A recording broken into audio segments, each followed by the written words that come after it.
Okay. So, mainit na mainit nga itong ating pulburon from today. Actually, may nakuha na naman tayong mga papeles at legit, okay? Hindi AI. Okay? Lahat naman ng ilalabas ko dito, sasabihin ni Lason, si Director General, yung PIDEA Chief, ay ni Virgilio Lason. Lason kasi yan sa lipunan na yan. Okay.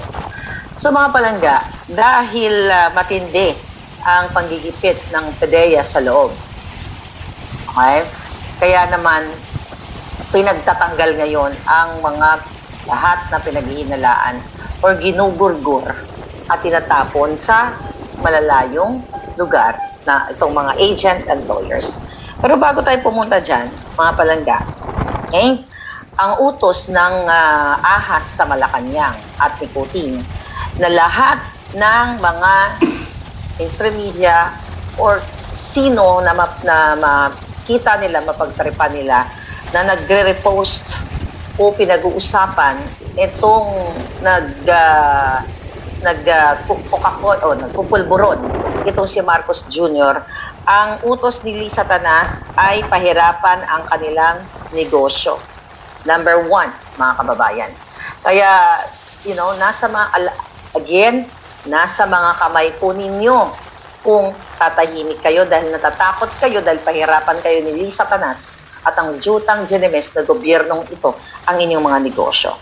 Number 1, pahirapan ang mga negosyo ng mga taong inuulat itong pulburon issue ni Kuting in 2012. Okay? Number 2, i-take down ang mga page nila. Okay? Pataatakihin sa mga trolls. Okay? Another, nakalagay ko sa listahan dito, silipin ang kanilang mga taxes. Okay? Taxes ng mga kahit individual. Okay? Kahit mga individual na nagsasalda, silipin, kung walang makita, lagyan ng butas. Lahat ng negosyo ay silipin. See? Dahil gusto nilang patayin ang issue sa pulburon test. Mga kababayan, binalikan natin. Okay? Dahil galit na galit ako, nag-rest lang ako mga palangga. Dahil, syempre, araw-araw boljakan, Nasa sobrang, actually, kahapon pa natin to na ano yung informasyon na ito. Dahil grabe at gigil na ang gobyernong ito sa akin, sa inyong lahat, pero muron sa akin. O yung nag-uli. Andyan sila Miss Malutikia, SMNI, Lore, lahat po na nagsasalita. Ma'am, kung naririnig ninyo ako, lahat po kayo, just be careful. Kung ako nag-iingat ako, mag-ingat din kayo. Well, obviously, ang SMNI, ginugurgur nila matagal na. Okay, so yan ang marching order ngayon ng ahas.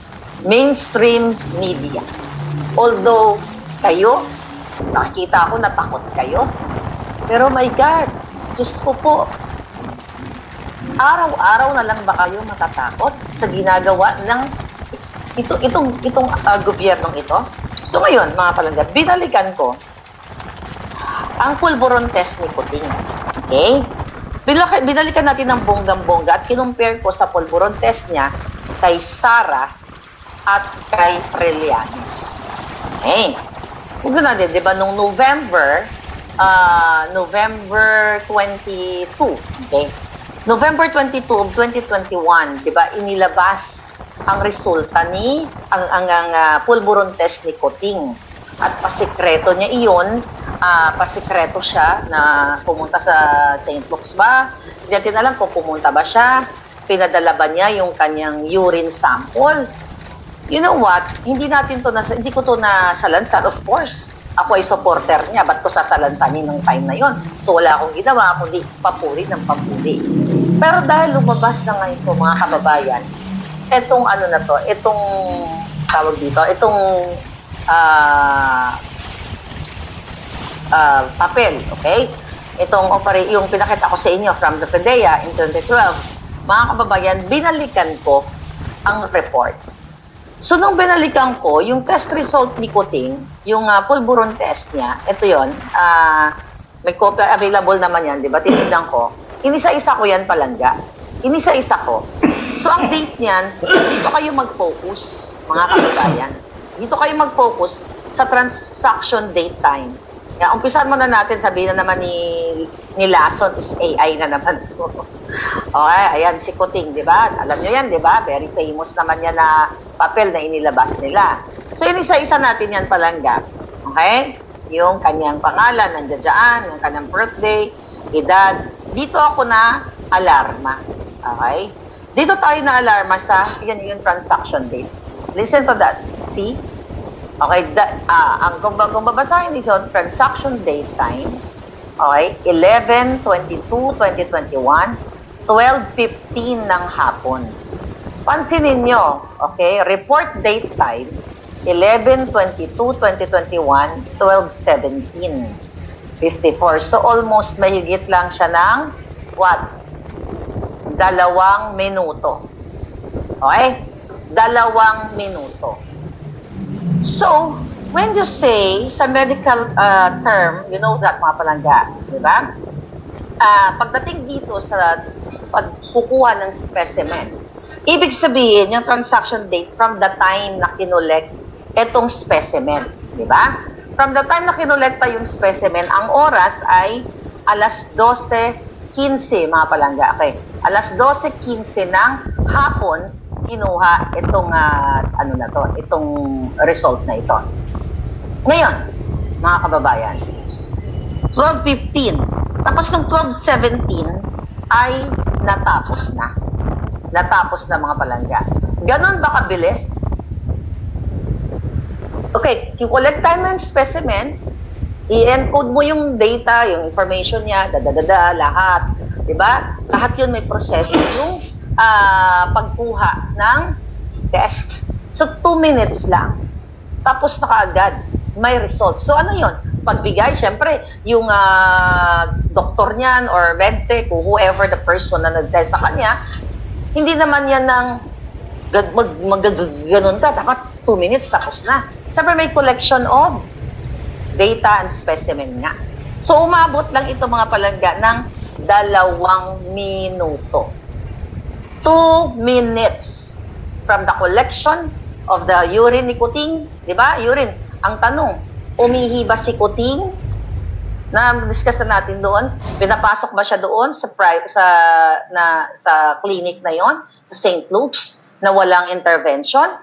Or, actually, maraming possibility kung naiisip ko.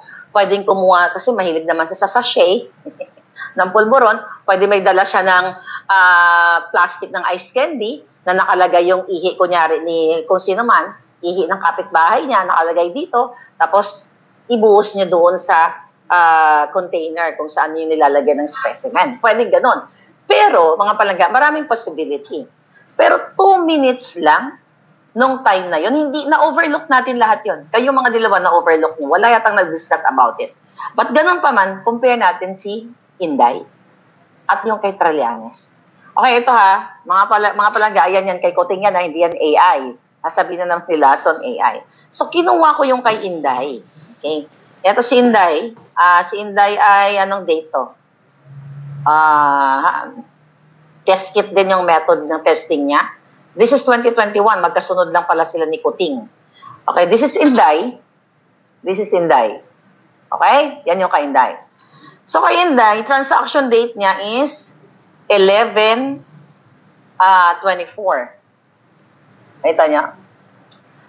November 24, 2021. Ang transaction date ni Inday ay 10:58 a.m. O, sinumiti niya yung, yung specimen niya, urine. Okay? Report date, okay. Umabot pa, wait. Andali. Lumabo ang hitad. Okay? Umabot na ilang oras yan, palangga. So, 10:58. So, the same day, 11. O, ilang oras yan? 12, 1, 2, 3. So, mahigit 4 na oras. Mahigit siyang 4 na oras. Pero bakit kay Kuting 2 minutes lang? Bakit 2 minutes lang ang result ni Kuting from the transaction date? Diba? So ngayon, tignan natin okay, by the way, dito kay Inday, nakalagay dito yung result. Ayan o, yung mga, ito ang ano ni Inday, basahin nyo na lang. Yan yung pinatest ni Inday. Okay? Ayan, basahin nyo na ng bonggang-bongga lahat yan. O, yan. Okay? Ngayon, dyan sa kay Inday, yung kanyang result and remarks meron. Pansinin nyo remarks, negative, pass, da. Okay. Then kay Kuting, balikan natin kay Kuting. Kay Kuting, dalawang one-liner lang. Ang kay Kuting, look. Ang kay Kuting, yun lang. O, parang talagang minadali. At wala siyang remarks kung pass ba. Basta nilagay lang dyan, negative. Okay? So, napansin kaya dapat ipatawag itong si ano na to Itong analyst na nakasulat dito. At yung head of laboratory na pumirma. Tingnan nyo nga ito, si Dr. Maria Cecilia Fernandez Lim. Baka na-appoint na to, hindi natin alam. So, gusto ko lang i-emphasize sa mga brain cells ninyo, sa mga mayayaman ninyong utak, okay? Ang 2-minute pulburon test ni Kuting at you compare also, okay? What? Dahil lang. Mga palangga. Okay lang ba yung boses ko? Okay. Wait a minute. Ooh. Okay.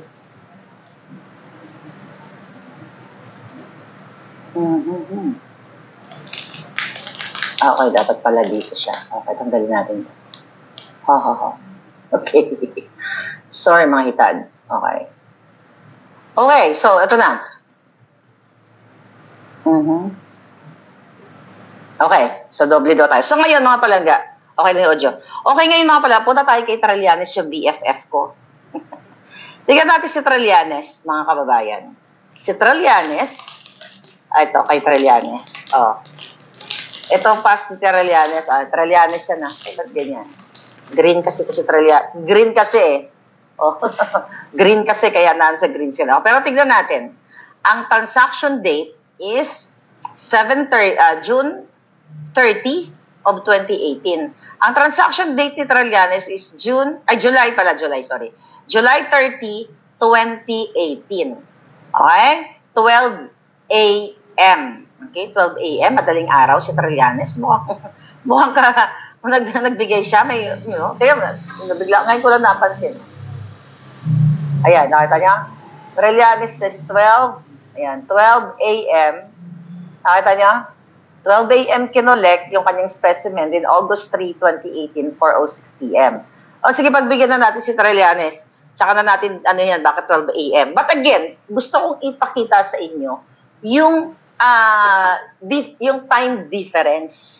Okay? Kung kailan sinubmit yung specimen ni Kuting at itong mga taong ito, katulad ni Trillanes, katulad ni Inday Sara, at iba pa. So, magbigay pa tayo ng example kung meron pa ditong mga taong, okay, wait a minute. Okay, tignan natin si Puting Ahas. Tignan natin yung mga dokumentong sinend sa atin. Alright? Sino pa ito mga sinend sa atin? Okay, sino to? Si Tiangco, meron din pala ako. Ito si Toby Tiangco, congressman ito. Okay, transaction date ni Tiangco at 12 a.m. Ganun talaga yung oras nila. Transaction date, March 22, 2011. Although luma na ito mga palangga. Okay? Ngayon yung report niya is inabot pa ng mahigit 15 days o 3 weeks. Nakita niyo yung difference? The reason why, ayan, pinapakita natin yan sa inyo, yan kay Toby Tiangco. Kaya ko pinapakita yan sa inyong, yung difference ng time. Kasi si Kuting, 2 minutes lang. So ngayon, kayo dyan na nanonood, kayo dyan may mga medical background, maybe your doctors or, ito'y ginagawa nyo na mga klase ng procedure dyan sa inyong mga medical facility. So you comment or maybe make a reaction na si Kuting, bakit 2 minutes lang? Bakit 2 minuto lang natapos ng bonggang-bongga from the specimen collection, documentation, from pagkuha, syempre, pasok sa laboratory, maghuhugas pa ng kamay yung yung medtech, di ba? Mag-hand washing pa and everything. 2 minutes lang ng bonggang-bongga. Pero, alam nyo naman na ang kasagutan. Alam na ninyo dahil yung pinakita ko sa inyong document from the PDEA in 2012 ay legit yan. At alam niya ni Kuting, alam yan ni Lisa dahil siya nga mismo ang humarang yan. Sila mismo nung na-intercept nila na may nagsabi actually na si Kuting ay nakalagay dyan sa listahan na yan. Kaya naman, ayon sa ating puting ahas, ay nakipagkontrabahan si Lisa sa kanyang law partner, okay, na si Ochoa, then the little president or the executive secretary. Kaya mga kababayan, itong issue na ito ay hindi nyo dapat tinatantanan ang pulburon test ni Marcos Jr. na ipanawagan nyo sa kanya dahil itong test na nakaraan na ipinaresent niya sa atin bago mag-eleksyon, mga palangga ay kahinahinala dahil 2 minuto niya lang tinapos. At kapag pinagdugtong-dugtong mo yung 2012 document from PDEA na siya ay nakasama sa listahan, mga palangga, makikita nyo talaga. Imagine nyo yung time difference na yun, 2 minutes lang. So, tapos yung kanyang remarks ay blank din. Samantala, hindi itong iba, lahat ng mga politiko na nagpa-test, kumpleto sila. May mga remarks yung kanilang pulburon test. Si Kuting lang ang katangi-tanging walang remarks. So, dapat nga ipatawag natin yung ano na yan, yung doktor. Yung doktor na kumuha niyan. Dapat yan ang gawin natin. Pero dahil hindi naman mangyayari yan, sabi ko nga, i-google nyo na lang. Nandiyan naman yan. Available public naman yung information na yan. So, i-google nyo lang baka na-appoint na. Ngayon, mga kababayan, ano ang nangyayari sa ngayon, sa loob?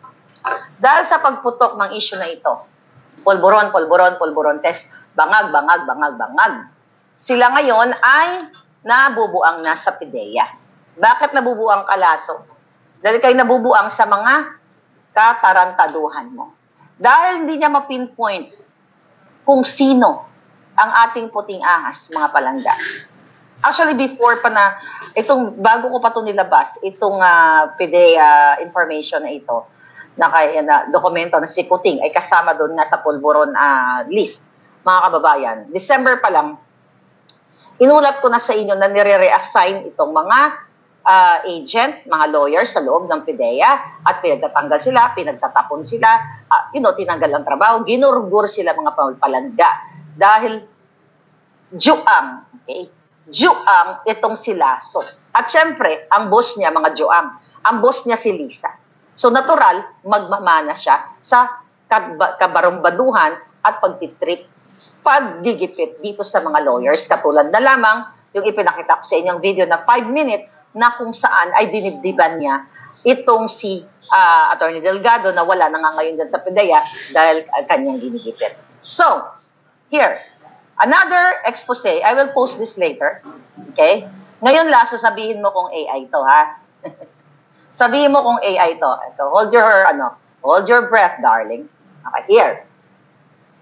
So, dahil pinahihirapan po ng gobyernong ito, ni Bangag Jr., ni Lisa Tanas, at sa pakikipagsabwatan ni Lason, okay? Director General Lason, Chief of PDEA, ang ating pong mga kawawang lawyers na nag-aral, nagsunog ng kilay para sila ay maging ganap na profesional.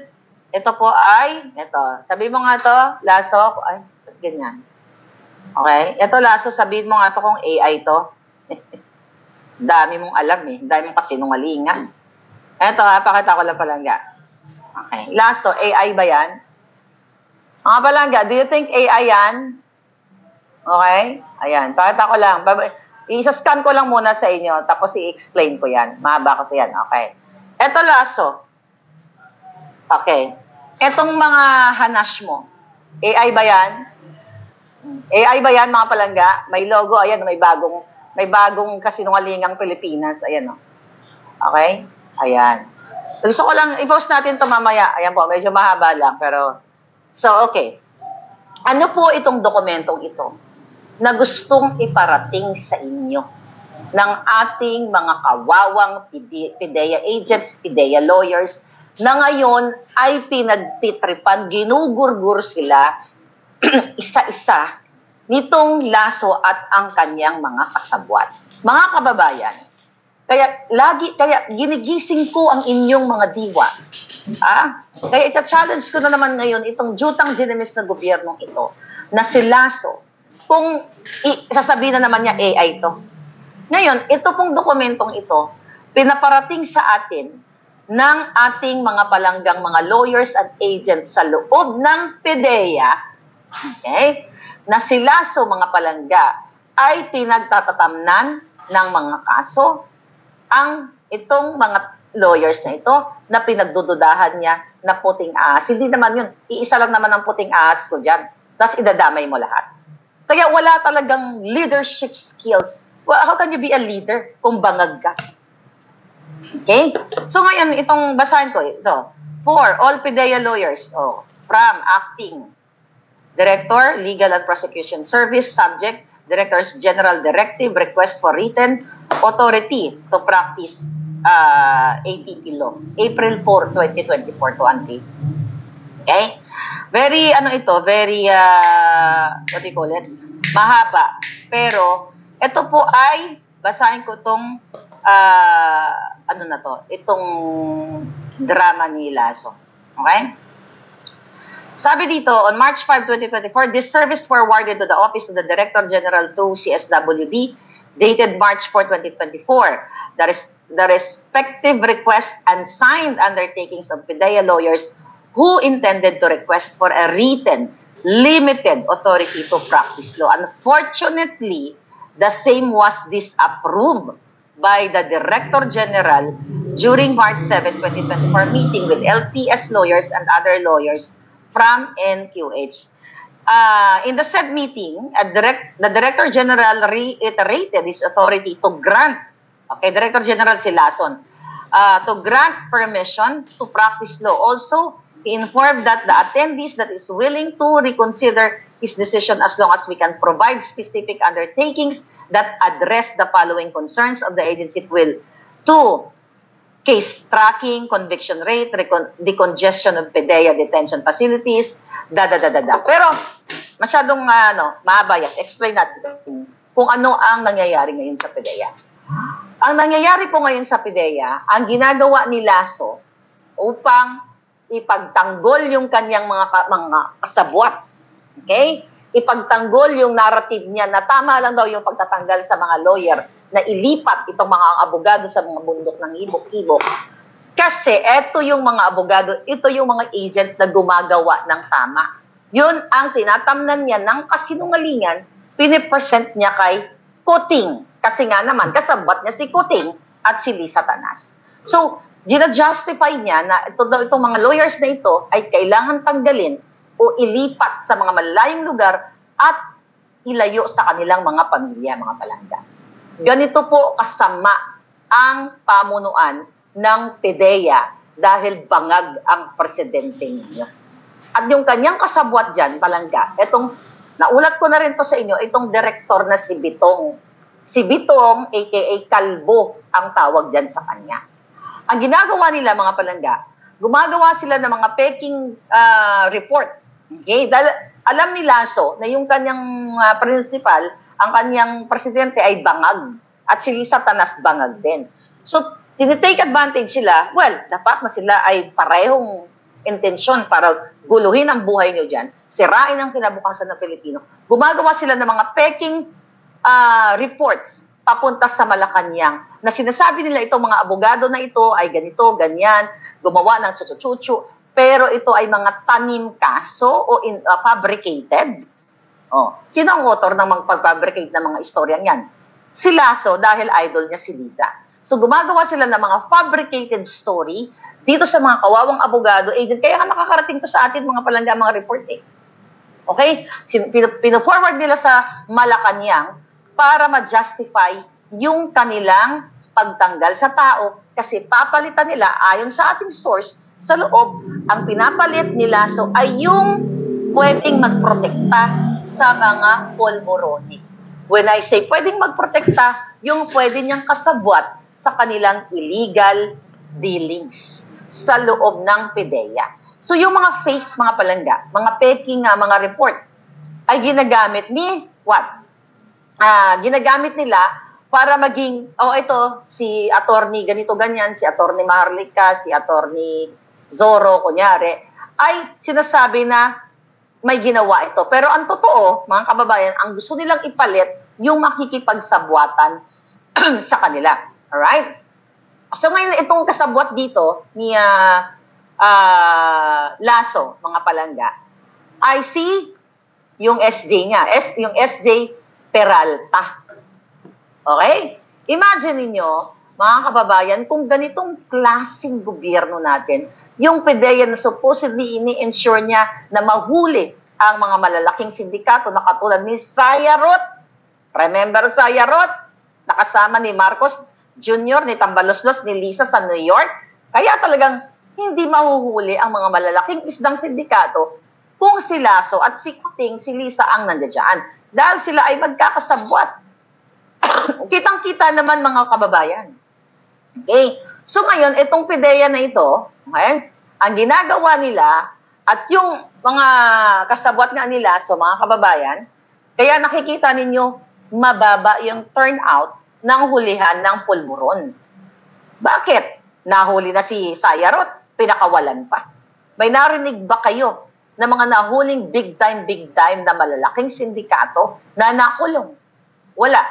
Madalas sa balita, may nahuli pero hindi alam kung sino. May pinapakita silang pulburon pero hindi nila nahuli yung taong nasa likod. Bakit? Kasi ayon sa ating puting ahas, sila-sila din. See? Sila-sila din mga palangga. Kaya mababa yung turnout o yung result ng kanilang paghuhuli-huli dito. Kaya eto mga palangga, naaalarma ang mga tao sa loob ng PDEA.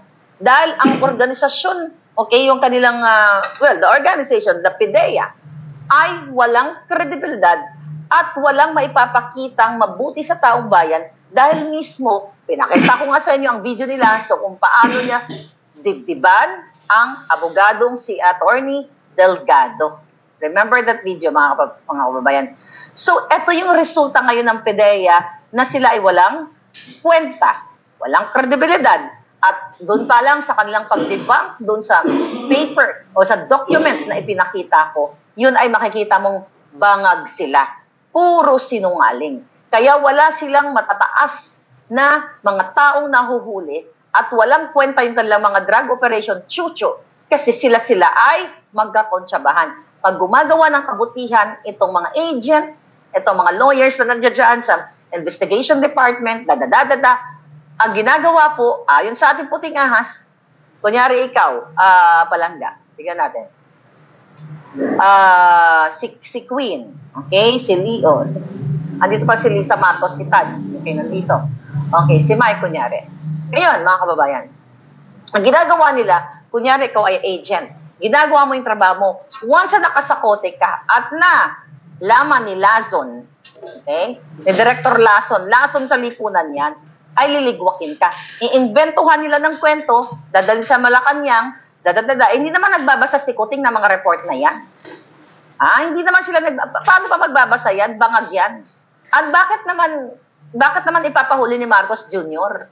Etong mga malalaking isda na supposedly huliin, you know, or what I mean, yung mga fabricated story nila. So kasi, siya mismo ay bangag, siya mismo ay nakipagkuntsabahan dito kay Sayarot, bit pa nila sa kanilang mga state visit. So definitely, kahit anong report na gawin ni Lasso, approve lahat yan. Lahat ng kasinungalingan, wala nang thorough investigation, bakit ganito, bakit yung lawyer na ganito, Kasi mga kababayan, wala naman talagang planong linisin ni Marcos Jr. ang bayan natin para hulihin ang mga pulboronic manufacturing kasi they're part of it. Part siya, maliban sa sumisinghot ang jutang ginimis na presidenteng ito based dyan sa ating sa dokumento na hinarang ng panahon ni Noynoy ay they are part of the business. They are part of the business, mga palangga. May nakita ba kayo na mga hinuli na mga tawag dito, yung mga international syndicate na pumapasok? Meron ba kayo nakita? Kumpara yung mga in the past, yung mga nakaraang mga administrasyon, hindi lang kay Duterte, kay Noynoy. Wala. Kasi tayo na nga mismo nag-i-export sa Australia, di ba? Yung na-intercept ng Australian Federal Police. Di ba? Bago pag pumasok man mga palangga, nakatimbre na kaagad sa mga tiwali dyan sa PDEA. What do you expect? Kung si Lasso ay nandiyan dyan, what do you expect kung ang presidente nga ninyo ulit-ulitin ko ay bangag? At kaibigan nila ang nagmamanufacture ng pulburon. Walang mahuhuli, labas-pasok mga sindikato na may bitbit o may lalabas na pulburon kasi they are part of it. Diba? Yan ay ayon sa ating mga informante at sa mga pinresent na natin dahil mismo ang sindikato o ang nahuling si Sayarot na supposedly non-bailable ay nakakalaya at binigyan pa ng security ng Marcos Jr. Ayon yan mismo sa mga taong nasa loob ng gobyerno na nakikita nila ang ginagawa ni Marcos Jr. ni Lasso na imbis na ikulong itong mga sindikato ay binibigyan pa ng seguridad. So ano na lang ang future mo mga kababayan? Ano ang future ng mga anak ninyo? Okay? Imagine 2 years ago na, magdadalawang taon na, simula nung umupo itong si Lasso na ito, lalo kayong nilalason sa pulburon. Di ba? Ano ba yung malalaking, sabi ko nga, may malalaki ba silang nahuhuli? Wala. Okay? Yung 560 kilograms, di ba? May nahuli sila. 560 kilograms. Ano nangyari doon? Ano nangyari doon? Nailabas ba nila? Mga palangga, yung kung sino ang nasa likod na yon? Mga palangga, lagi ang pagbang malaking ganyan, malalaking paghuli, ang report ay what? Abandoned shipments. See? Ang nakalagay, abandoned. Kasi ayaw nilang pangalanan etong nasa likod nitong shipment na ito. Stupid. Di ba? Gaano kahirap para tukuyin itong mga nagpapa-ship nitong mga kontrabando na ito. Tapos ilalagay na lang nila Lasso abandoned shipment. Tapos pag ginawa kasi ng tama ng mga intelligence, mga lawyers, mga agent, kunyari, lagay nyo dyan si Martin Araneta, okay? Ang may-ari ng shipment na yan. Ang gagawin nila, tanggalin mo yung pangalan na yan. Madadamay tayo yan, bata. Baka matanggal tayo ni Lisa sa trabaho. I'm just giving you an example. Okay? So kaya ang pinapalabas nila, ayon sa ating mga palangga, sa PDEA at sa mga lahat ng ahensya na may kinalaman dito, hindi ni-declare nila na abandoned shipments. Okay? Or abandoned vehicle. Wala po silang hinuhulong suspect. Kasi, itong kaninang pinakita kong dokumento na katunayan na pinagtatanggal nila itong mga lawyers ay gumagawa lamang ng trabaho kaya nila tinatanggal ni Lasso. Gaano kahirap sa inyong mga Pilipino, sa atin, lalo na nandiyan kayo palangga. Pwede naman i-check ng may media yan. May mga record yan. Okay? Hindi ko alam ba't hindi ginagawa ng media. Actually, alam natin. Ang kanilang trabaho para i-check sino yung mga yan. Bakit, kunyari, abandoned chucho-chucho? Diba? Sobrang pagpapanggap mo, Lasso. Sobrang kasinungalingan mo. Kayo ni Kuting, na kunyari, anti-droga kayo, ganadadan. Pero kayo, itong gobyernong ito, ang pinakamasahol, pinakamasama sa history ng Pilipinas. Nilagpasan niya lahat ng mga presidente, lahat nilagpasan nyo. Yung sinasabi natin, si Noynoy ay pinaka-worst president. Pero ito, 100 million times worst ang presidente ni Bangag Jr. dahil lahat sila ay nakipagkontsabahan at ang presidente nyo ay isang bangag. Dahil nilinlang tayo, 2 minutes lang ang kanyang pagproseso ng kanyang drug o pulburon test.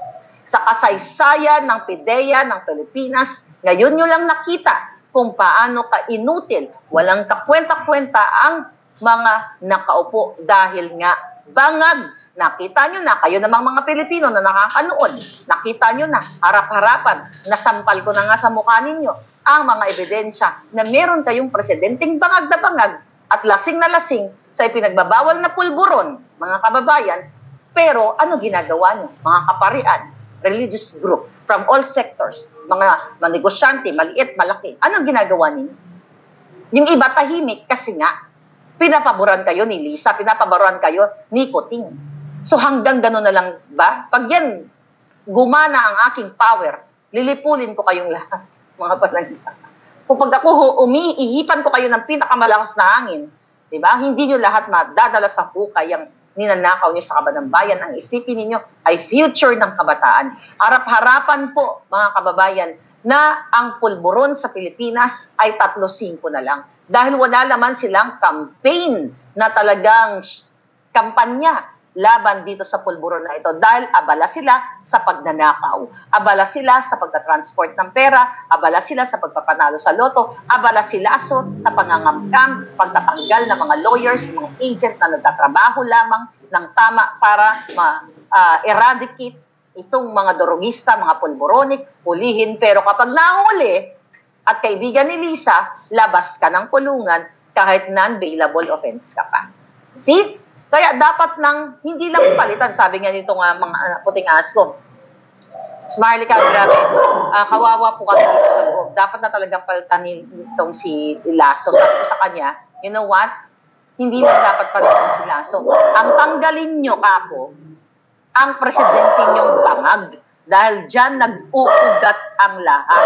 Kahit tanggalin mo si Lasso at palitan niya ng panibagong Lasso 2, Lasso 3, Lasso 3, lahat, Lasso pa rin yan hanggat si Lisa Canas at si Marcos Jr. ang nag-uupo niya. Diba? Hindi dapat si Lasso ang palitan, ang bangag na presidente. Dahil pag nawala yung bangag yung presidente, mawawala na yung mga sugapa.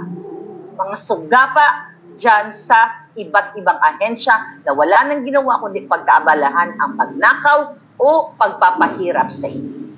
Diba? Ngayon, ang question nga, ang sabi nga nitong mga palangga natin, Miss Marlica, hindi namin alam, kung parang nakikita naman daw ito ni Presidente, sabi ni Presidente Kuting. Sabi niya, pero ang hindi namin alam, bakit wala siyang aksyon na ginagawa? O baka, sabi ng mga taga-PDEA, na matinong mga taga-PDEA, na-appreciate ni Marcos Jr. Na-appreciate ni Lisa yung ginagawa nila. So, sabi ko nga, nako sir, hindi na tinatanong yan. Ang question is, magkano ang entrega nila kay Lisa Canas? Dahil una sa mga expose ko, kung natatandaan niyo, sa PAGCOR, kumukolekta si Lisa ng 100, ayon sa ating source, 150 million a week sa PAGCOR pa lang. Okay? Sa gambling money pa lang. Kumukolekta nga sa Okada, mayroon ako ebidensya dyan, na hinahamon ko si Lisa pag kinasuhan niya ako, ipipresent ko sa court ang mga ebidensya ko. Doon pa lang sa PAGCOR, kumukolekta na. Wala pa yung Bureau of Customs. Tangina, ang dami mga report sa Bureau of Customs kay Rubio. Isa-isa lang. Kailangan ko matulog. Dahil hindi. Hindi na tayo sisikatan ng araw. Kailangan ko matulog. Ba't ganun pa man? Itong drug money, itong pulburon money na ito, sabi ko sa informant ko, kasi itong informant ko, mga palangga, may ko siya kay Kuting.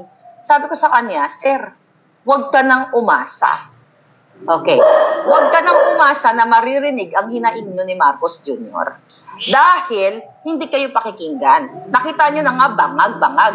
Kayo na rin mismo, nakita ninyo yung report in 2012 na siya ay nagbababangag dyan sa Rockwell.